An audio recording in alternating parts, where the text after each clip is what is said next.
With the holidays right around the corner, LaSalle has a lot of activities in store. Hello, I'm Erin Holly.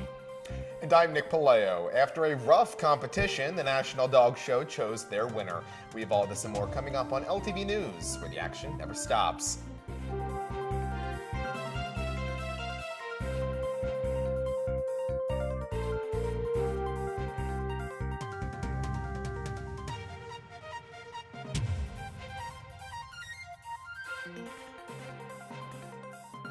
Hello and welcome to LTV News, where we bring you everything from 20th and Olney Avenue, Philadelphia, and the world. There is a lot to catch up on in the next half hour as Sam Long had the chance to sit down with a senior member of LaSalle's dance team. So let's hear the buzz around campus. A brand new on-campus event will be taking place in the Dunleavy Room that will allow students to practice their networking skills. The peer networking event, created by the Career Center and student ambassadors, will feature a timed networking session where students can rotate to different tables and engage with their peers. This event will help students develop their professionalism and interpersonal communications. For those interested in attending, Peer Networking Night will take place on December 5th from 6 to 8 p.m. A recent survey was sent to students asking their opinions about the changes made to graduation day in May. Tyler Pittis has the story on the upcoming plans for the spring. Check it out. It should have been a conversation rather than just like a decision that was made for everyone. Last month, the LaSalle University Commencement Committee announced drastic changes to the spring 2020 commencement schedule. After being forced to move the ceremony inside last year because of inclement weather, the university decided to have 2 indoor ceremonies during the day. Creates a weird division when a lot of what LaSalle promotes is like unity and being a community. Instead of the entire class of 2020 graduating together, the School of Arts and Sciences will graduate separately from the schools of business and nursing. Some students are not happy that they won't be able to receive their diplomas with their friends. Some of my roommates have different majors, and we were all looking forward to graduating together, and because of this, we won't really be there for the big day. Another big change coming to commencement is the sharp decrease in the number of tickets provided to each student. Whereas in years past, anyone could attend the ceremony at McCarthy Stadium, this year, students are only being supplied with 4 tickets each, leading to some students having to make some difficult decisions. I think a lot of people, especially those who might be like first-generation college graduates, things like that, are the ones who are really going to be hurt by it. My parents are divorced, so I can't really just have 2 of them. I have big families on both sides of my family. In response, the Student Government Association sent out a survey asking students for their opinions on the changes. While there have been no results yet, students do not seem to think it will make a difference. They definitely won't change it for this year. I think if this year goes well, they will keep to what they've planned, but if this year ends up being a giant mess, they'll definitely take it into consideration. For LaSalle TV, Tyler Pittis. So this whole graduation week, commencement weekend mess has just been a controversy that's been going on for years at this point.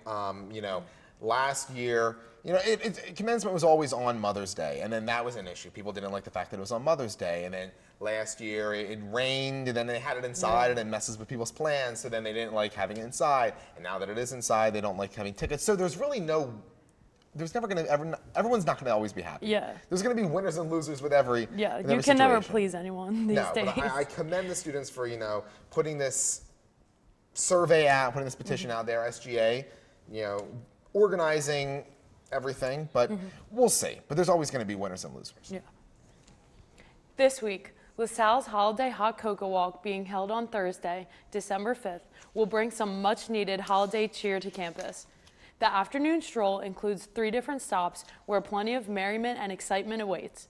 The fun kicks off in the Union Lobby, where students and staff are invited to engage in some lighthearted caroling karaoke. The festivities continue in the St. Benilde Tower atrium, where an ugly sweater party and contest will earn the winner a LaSalle Outpost blanket. The walk wraps up in Founders Hall with cookie decorating and plenty of sweet treats. Make sure to stop at all 3 locations for a chance to win a $500 book voucher. As the holidays are a time for giving, the university is asking participants to bring a toiletry donation for the basket food pantry. Suggested items include soap, toothpaste, and body wash. LaSalle's dance team is headed to nationals for the first time, and Sam Long sat down with senior member of the dance team, Amaya Lopez, to learn more about this exciting opportunity.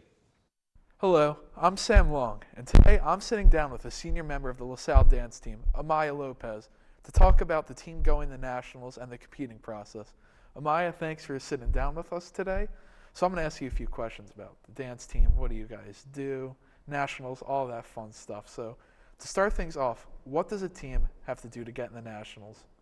Well, it takes a lot of hard work and commitment. We've been practicing a lot of extra hours, and we've been building up even since last year to get ready for nationals. So the only thing that we have to do to be able to qualify is to pay the pre-registration fee at the beginning of the semester, and we'll be able to fly out to Las Vegas next semester to compete. How many members are on the dance team? There's 12 of us this year, which is a lot more than last year, so it's really exciting to see the team grow. So will all 12 members be going out, or do only a select few get to come? So we do have requirements to be able to go to nationals, but luckily, technique-wise, but luckily everyone on the team qualifies, so we'll all be competing. Is there any kind of grade requirement or anything like that to be able to go to an event like nationals? Well, just like any NCAA sport, we have to have the minimum GPA to be on the team, so that's all the requirement really for grade-wise. That's good. So how many, I already asked you how many people are on Yeah. the team. So 12 of you going to Las Vegas. What will the competition be like there? Well, it's a collegiate competition, so all colleges around the nation go. I know girls from I'm from California, so there's girls that go to college out there and compete, and they also go to that competition. My coach was a collegiate dancer also, and her college dance team also competes there. So it's all over the nation, and it's all for cheer teams, dance teams, and mascots. So there's different levels, and we'll see when we get there how many people we're competing against. So if there's that many teams, how does the competition process itself work? Is it like scoring or? So there's different styles that you can enroll in. We are doing contemporary style of dance, but there's also pom dance, and then cheer is a whole different side. But yeah, they'll have a panel of judges that will all score us. They usually record into a mic to talk about why they're scoring us the way we are, and then they'll have a big award ceremony at the end of the competition. What dances will LaSalle be registering for? We'll be doing contemporary dance.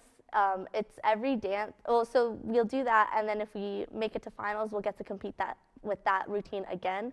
But you just do one routine. If you make it to the finals, is that during the same weekend? I assume you'll be out there, or is that a different time at a different place? It's the same weekend. We are there. I think it's for 3 days. But even if we don't make it to finals, we're still required to stay the entire time. Has LaSalle competed in this event before, or is this a first-time thing? No, this is a first-time thing. LaSalle Dance has never competed before, and so it's really exciting to see that we're the first ones. That is exciting. So besides the competition, where do we find the LaSalle dance team? What events can we see you at around campus? So the LaSalle Dance team is required to be at every women's basketball game and men's basketball game. We usually are only at the home games, but big games like the Big Five games, at the Palestra, we'll attend as well. So what's the practice like? Well, we practice twice a week, but that's on top of all home games that we're at during the week, and if a game conflicts with the practice, we'll have practice afterwards. So how's the practice different when you're competing from nationals compared to just normal training to be at the games? Well, our dance competition at nationals is way more harder than the ones at the games, so there's way more technique involved and a lot more training physically for it. So is it a lot different competing on a big basketball court in front of a lot of fans compared to how you'll be competing at the event? Yeah, definitely. It's a totally different style of dance. Usually we'll do a hip hop or a pom routine at the basketball games just because it's more of a crowd pleaser, but at the competition it'll be more of us showing off our skills to a panel of dancers who are judges. Well, that sounds very excited. We wish you guys the best at the event, and I hope you make it to the finals. That's going to wrap it up. I'm going to send it back to the desk. This is so exciting. I The know. LaSalle dance team is going to Las Vegas. I know. Wow, that's for a national competition, which is more than we can say about some other teams. yeah. Men's basketball, not doing much, but at least the dance team is doing something. Yeah, all their hard work's paying off. I know. They practice so much. From the beginning of the year, they're practicing multiple times a week. Yeah, even on game days. Yeah, I heard that. Even on days in which the games and the practices conflict, they still practice after the game. So imagine we've both been to the basketball games, and we see the dance team. They're performing the entire time, and they must be tired afterwards. And it's nope, got to keep on practicing. They do a lot of hard work. Yeah. So I'm excited to see what comes of this competition. too. And I hope for the best. Yeah, you know? good luck to them at Yeah. Nationals. Yeah. It's time for our first break, but coming up, City Hall will be lit for visitors looking for holiday festivities. Stay tuned.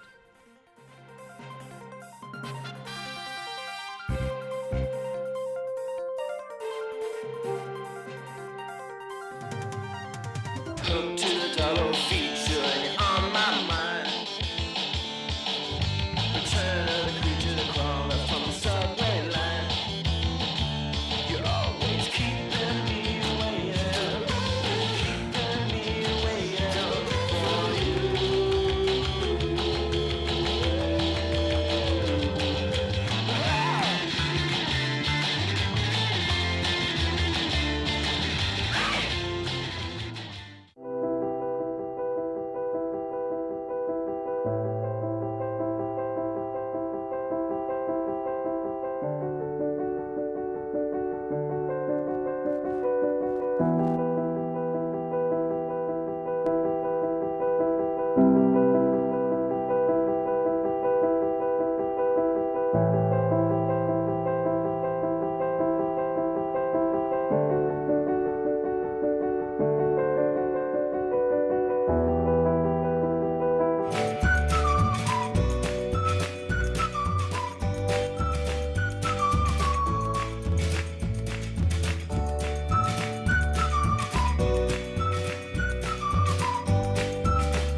The sun of fire and beauty, destruction and life. Something so magnificent you can't even look at it. My sun of fire and passion, life until death. Something so magnificent you can't look away. Maybe because we don't look at the sun, we are afraid that we might not be able to let go of the beauty that just might end up destroying us.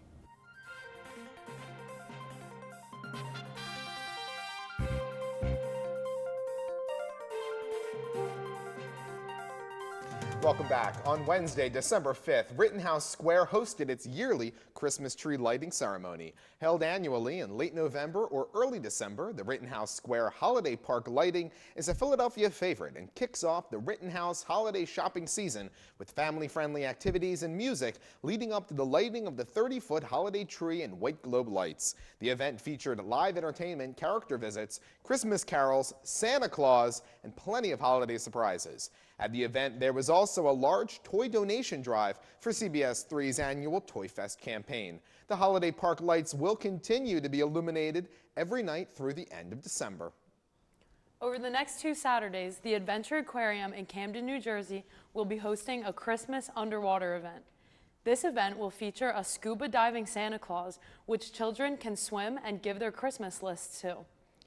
Participants will get to have milk and cookies with Mrs. and Santa Claus and some underwater elves before going into Explore Christmas-themed aquarium. From 8 to 9:30 a.m., the world's largest underwater Christmas tree will be on display and artificial snow showers will cover the halls. Tickets to the event cost $27 for children and $34 for adults. It will include admission to the rest of the aquarium. Okay, so I have one question about this underwater Santa Claus. How will kids give their Christmas lists to Santa Claus if he's underwater? I don't know. If you drop it in from the top, it's gonna disintegrate. Maybe they Yeah. hold it up to the glass and Oh. Santa reads it.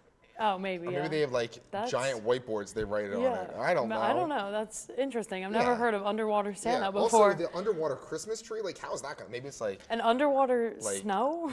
no, I think the snow's not underwater. I think the Oh. snow is in the aquarium Oh. itself. But the Christmas tree is underwater. Now, how that's going to happen, I don't know. Yeah, I guess thought we'll have to ele- go I thought check it elec- out. Yeah, I thought electricity and water. I'm no scientist, but Ne- I neither thought that am I. was a bad combo.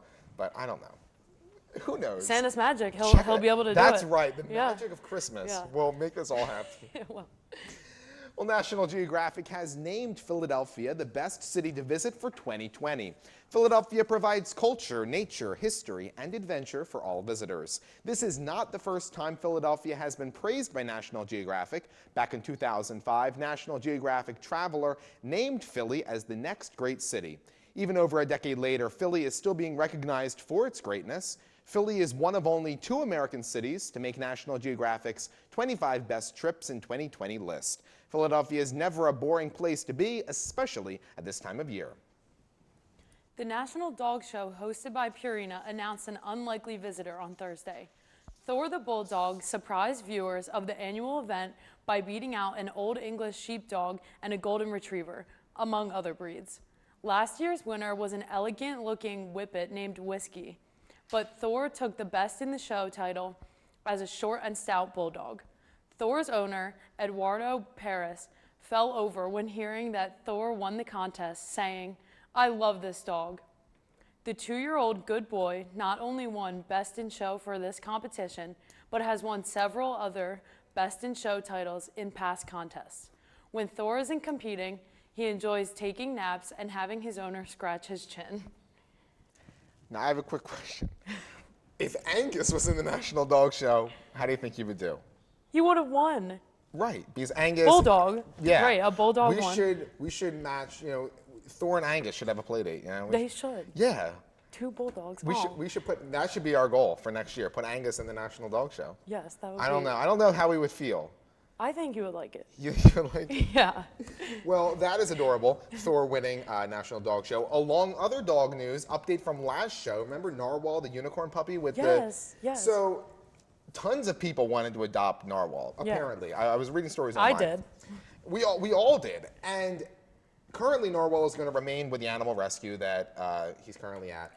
Even though there was a $2 million offer to adopt the dog. $2 million $2 million for a puppy. For a puppy. Wow. I mean, adorable. He's really unique, so.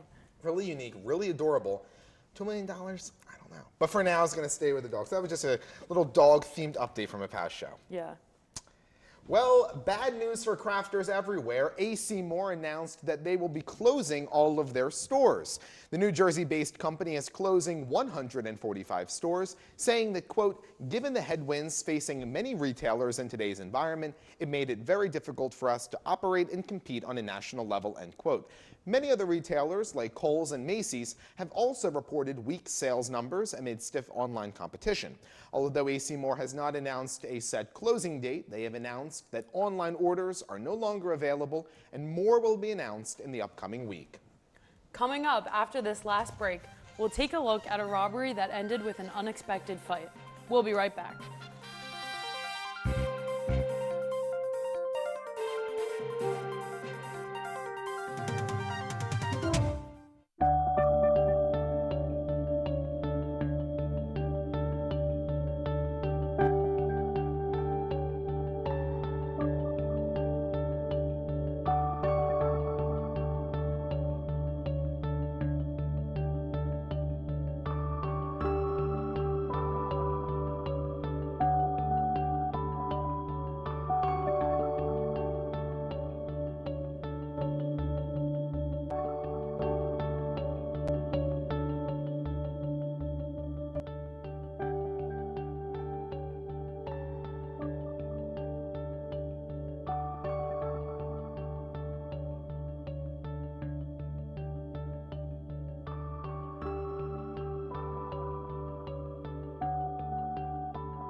You know you watch.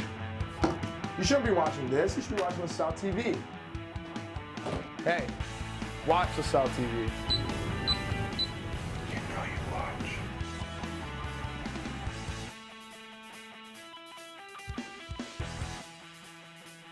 Man, Keegan is taking this You Know You Watch thing way too seriously. You know you watch LaSalle TV.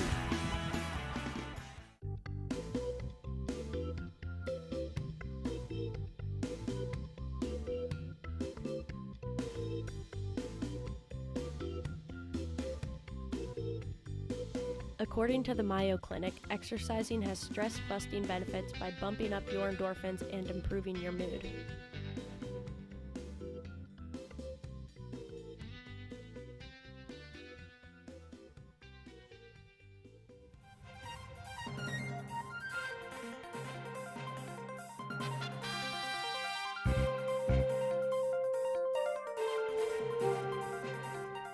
Welcome back. On Monday, November 25th, the Green Vault Museum in Dresden, which is located in the German state of Saxony, was the target of a brutal robbery of historic jewelry. Surveillance cameras captured two people smashing a window to enter the museum, who then used an axe to break into a display case that housed the priceless gems. While police initially thought that over 100 items were stolen from the museum, officials were later able to confirm that only 20 pieces were taken. Among the items that were stolen were a small diamond-encrusted sword and a necklace strung with 177 pearls. In response to the theft, Michael Kretschmer, the minister-president of Saxony, released a statement that said in part, quote, "Not only the state art collections were robbed, but we Saxons," end quote. The Organized Crime Division of the Dresden Prosecutor's Office, who is heading up the investigation, is offering a €500,000 reward for any information about the robbery.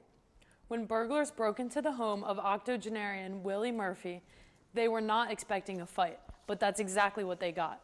Murphy, the World Natural Powerlifting Federation's Lifter of the Year, answered the door to a man half her age, saying that he had been shot. As she went to call 911, he broke into her living room. Acting quickly, Murphy grabbed a TV tray and began, quote, wailing on his behind after dumping a bottle of shampoo on its head. The authorities arrived to take the man to the hospital. Murphy explained that she has a 3-day-a-week workout, which includes bench pressing, deadlifts, and strict curls.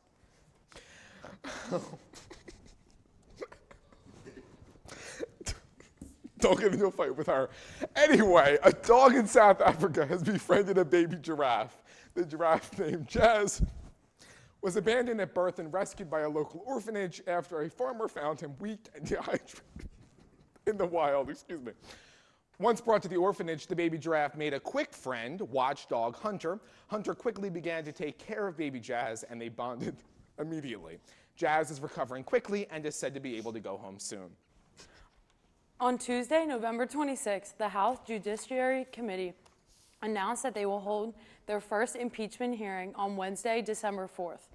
Chairman Jerry Nadler asked President Trump or his counsel to plan and attend a hearing to make a request to interview the witness panel, but does not seem likely that they will attend. President Trump and his allies have rallied against the proceedings, the intelligence panel led by Congressman Schiff, as biased and unfair. Turning to the race for 2020, a new Democratic candidate has jumped into the crowded race. Former New York City mayor and billionaire Michael Bloomberg announced his candidacy for president on Monday, November 25th. Bloomberg is presenting himself to voters as a multi-billion-dollar threat to President Trump. He is also a controversial candidate and was a former Republican and started Stop Frisk in New York City. As of right now, there are 18 Democrats running in the race. Well, as we know, that number now has dropped even more. Kamala Harris recently announced that she's dropping out of the race. Yeah. So the Democratic Party field has, I guess, it evened out. Michael Bloomberg came in, Kamala Harris went out. There is still a crowded field, so we'll have to see. And then, of course, the impeachment inquiry, or really the impeachment hearings have now begun this week. So there'll be plenty on the politics front. Going back to the story about Willie, good job on octogenarian, by the way. I know Thank you. We're Yes, practicing before I the did break. have some trouble pronouncing that word. And I apologize to Giraffe, or Jazz the Giraffe, because I totally laughed through that story. I know, me too. Just the image. I'm sorry. Just and the fact that just the way in which she fought back, like a TV tray and a bottle of shampoo. I can't get over this one. Very creative technique. Very, very creative. I think we needed that laugh. Yeah, definitely. It's finals week is coming up, so we need that. Yeah. But there's just a lot going on. Yeah. between people fighting crime in their homes, Giraffes. between giraffes, between the political field. It's crazy. It is. But it is now time, as crazy as it is, it's time to turn to hashtag what's trending. Our first trend up, in 2016, Wanda Dench went viral after texting who she thought was her grandchild, telling them when to come over for Thanksgiving. To her surprise, she texted the wrong number, belonging to a 17-year-old boy named Jamal Hinton. But rather than apologizing for the mistake, she still invited him to her family's dinner. Ever since this exchange, Jamal has spent Thanksgiving with Wanda and her family, and this year was no different. However, this year, Jamal invited Wanda to his house for Thanksgiving, inviting her and her husband to spend the holidays with him and his girlfriend. Wanda was thrilled to attend, jokingly saying, "I'm glad I don't have to cook and clean this year." Now, we've seen this story, and this story always comes up in the, around the holidays because, you know, taking something simple like you text the wrong number, and it turned into this amazing human interest piece, and this relationship and this friendship that sprouted over a simple miscommunication. You know what this reminds me of? That trend that went on in the summer, like texting your numbered neighbor. Oh my God. Do you remember that? Yes. And then I people would remember like that. build friendships texting someone Really? whose phone number is. You know, Someone, I close to think theirs. my number neighbor texted me, and I ignored it. Me- But I'm sorry, number What? neighbor. I don't know. Random numbers texting me? What am I? In other holiday news, Red Lobster has opened up a holiday pop-up shop for a limited time only. Some of the merchandise being sold are graphic tees that include sayings affiliated with the restaurant, like Cheddar Bay all day. However, one item has caught the eye of many Red Lobster fans. The Cheddar Bay Biscuit Ugly Holiday Sweater not only has images of course, red lobsters and snowflakes, but it also comes with a pocket to hold the widely popular Red Lobster biscuits. The shop opened on November 26th with a limited supply available of each item being sold. So go get them while they're hot. I cannot imagine wearing a sweater with a Red Lobster on it. Imagine like walking through campus. Imagine walking through campus. You know, you're wearing your holiday gear, just sporting your biscuit in your pocket. You know, it's just a normal occurrence. Pocket biscuit. Pocket biscuit. Hey, if you're hungry in class, take a little. You know. Yeah, your that biscuit. actually is really convenient. Yeah, I mean, you'll leave the crumbs everywhere, but it's fine. All right. Anyway, before we wrap things up for our show today, there is one more piece of business. As some of you probably don't know, Justin will not be on desk with us next semester because he will be studying abroad in London. So we're very excited for him, but he'll be back next fall. So check us out then when Justin goes back. Until then, Aaron will be with us on desk here.